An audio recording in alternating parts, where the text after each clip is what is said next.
Embracing growth with filial piety from the Analects of Confucius. Zigong asked about the gentleman. The master said, he first expresses his views, and then acts in accordance with them. We see here again the suspicion of glibness, the tendency of people to talk the talk without walking the walk. The gentleman is trustworthy and consistent. The master said, the gentleman is broad and not partial, the petty person is partial and not broad. Early commentaries tend to take this passage as referring to social associations. The gentleman comes together openly with others in accordance with general principles of trustworthiness and role-specific dutifulness, whereas the petty person relies upon secret, partisan connections. Alternately, one might see this as a reference to the scope of one's social circle. The gentleman associates widely with others, the literal sense of jeu, and thus is broad-minded, while the petty person falls into narrow cliques that restrict his vision. Later commentaries often understand it in terms of learning. The gentleman understands the broad, overarching principles of the way, whereas the petty person becomes stuck in biases, trivialities, and details. The latter interpretation seems to resonate better with other passages in this book, such as the idea that the gentleman is not a specialist and that he does not become mired in heterodox teachings. The master said, if you learn without thinking about what you have learned, you will be lost. If you think without learning, however, you will fall into danger.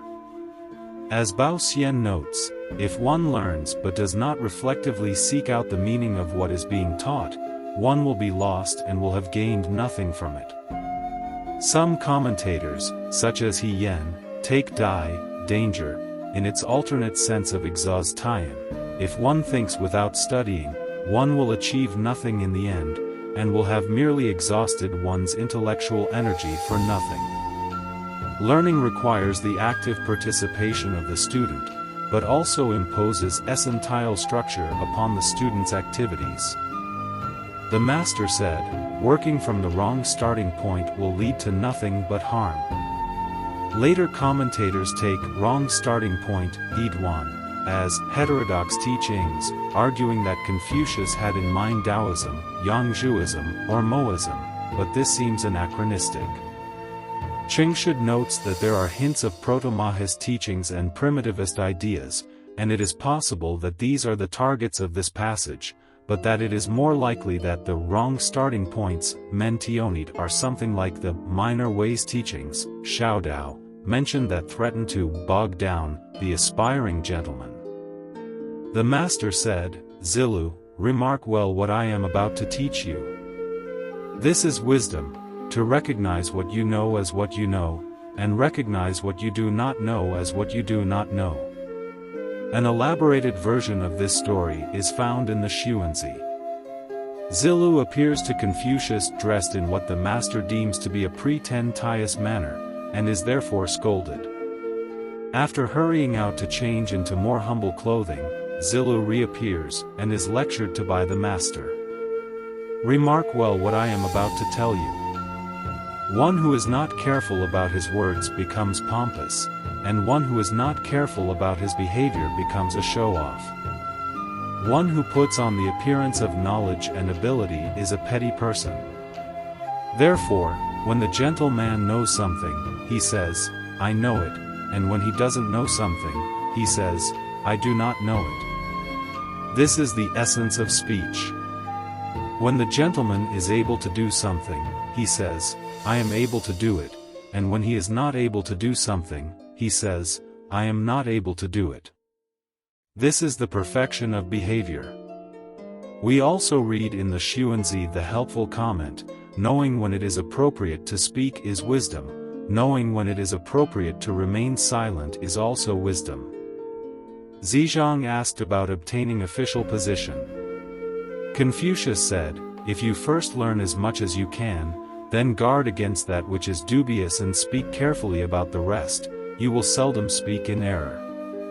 If you first observe as much as you can, then guard against that which is perilous and carefully put the rest into action, you will seldom have cause for regret.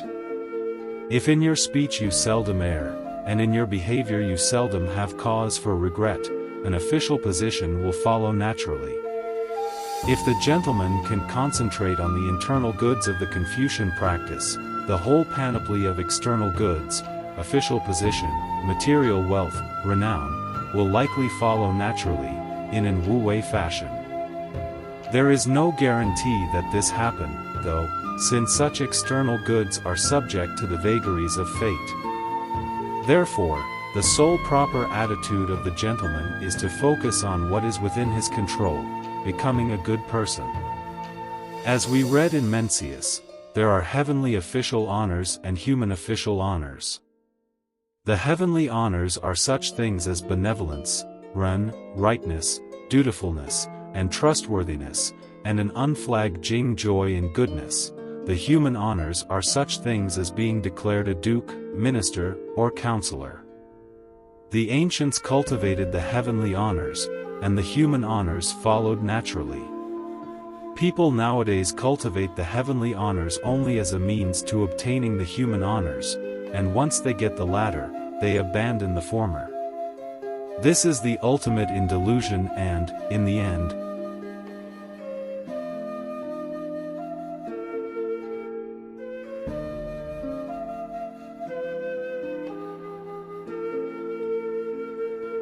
Duke Ai asked, "What can I do to induce the common people to be obedient?"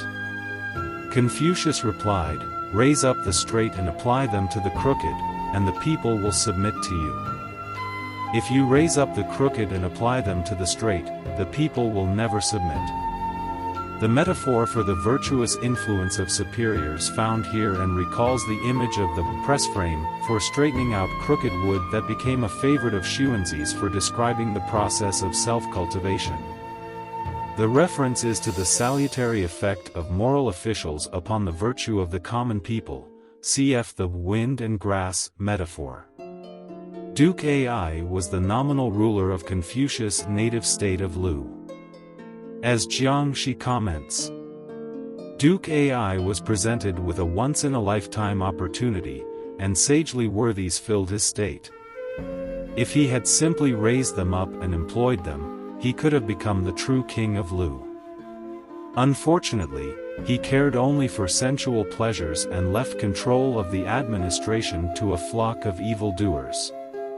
As a result, the hearts of the people were filled with resentment. Duke Ai was troubled by this state of affairs, and so asked this question of Confucius. Ji Kongzi asked, "How can I cause the common people to be respectful, dutiful, and industrious?" The master said, "Oversee them with dignity, and the people will be respectful.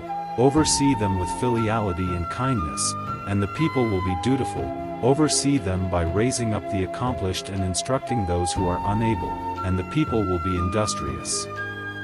Here Confucius is speaking to someone who wields real power in the state of Lu, Ji Kongzi, head of the most powerful of the infamous three families who were the de facto but illegitimate rulers of Lu. He receives similar advice about ruling from Confucius, essentially, make yourself virtuous and the people will follow. Some people said of Confucius, "Why is it that he is not participating in government?" The master remarked, "The Book of Documents says, Filial, oh so filial, friendly to one's elders and juniors, in this way, exerting an influence upon those who govern." Thus, in being a filial son and good brother one is already taking part in government. What need is there, then, to speak of participating in government? There are probably two layers of meaning here. The more general point is that one should do government through not doing, wu-wei, that is, by perfecting oneself, as Master Yu says, establishing the root of virtue, and letting the rest follow naturally through the power of one's personal example and virtue. Some commentators also see here an indirect criticism of the Ji family, whose usurpation of power in Lu involved shocking mistreatment of parents and brothers. The master said, I cannot see how a person devoid of trustworthiness could possibly get along in the world. Imagine a large ox-drawn cart without a linchpin for its yoke, or a small horse-drawn cart without a linchpin for its collar. How could they possibly be driven? Most commentators understand this as a comment upon an individual's character, the linchpin of trustworthiness linking together one's words and one's actions, as in Zhu Shi's comment that the words of a person devoid of trustworthiness have no substance, or Ames and Rosemont's observation that, like the carriage pins, making good on one's word, Xian, is the link between saying and doing. It may also, however, be a comment on society as a whole, requiring as it does the mutual trust inspired by trustworthiness in order to function, as in Daijin's comment that, among people, trustworthiness is the linchpin of social relations and mutual support. The portrayal of trustworthiness as a metaphorical linchpin here contrasts with Pa sages, where the importance of trustworthiness is downplayed. Zizhang asked, "Can we know what it will be like 10 generations from now?" The master responded, "The Yin followed the rituals of the Xia, altering them only in ways that we know. The Zhou followed the rituals of the Yin, altering them only in ways that we know. If some dynasty succeeds the Zhou, we can know what it will be like even 100 generations from now." Although the object of knowledge in Zizhang's question is not specified, we can imagine that it is something like way of life, which of course is defined by ritual observance. Zhu Shi's commentary here is helpful. The three dynasties, Xia, Yin, Zhou, succeeded one another, each following its predecessor and unable to change its predecessor's ways. The only sorts of alternations made involved such minor matters as standards for ritual emblems, and all of their past traces can be fully observed today. Thus, if in the future some king arises to succeed the Zhou, the manner in which he will follow or make alterations to ritual will not exceed what we have seen in the past. This will be true even 100 generations hence, let alone only 10 generations. This is the manner in which the sage, Confucius, judged the future, unlike those students of prophetic and occult arts who arose in later generations. As Huangwa notes, Zizhang probably asked his question wanting to know about the future, but the sage enlightened him by directing his attention toward the past. As far as we can tell, fortune-telling was as prevalent in Confucius' age as in present-day China.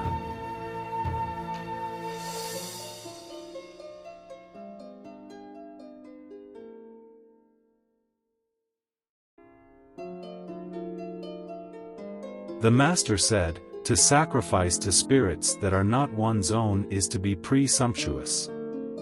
To see what is right, but to fail to do it, is to be lacking in courage."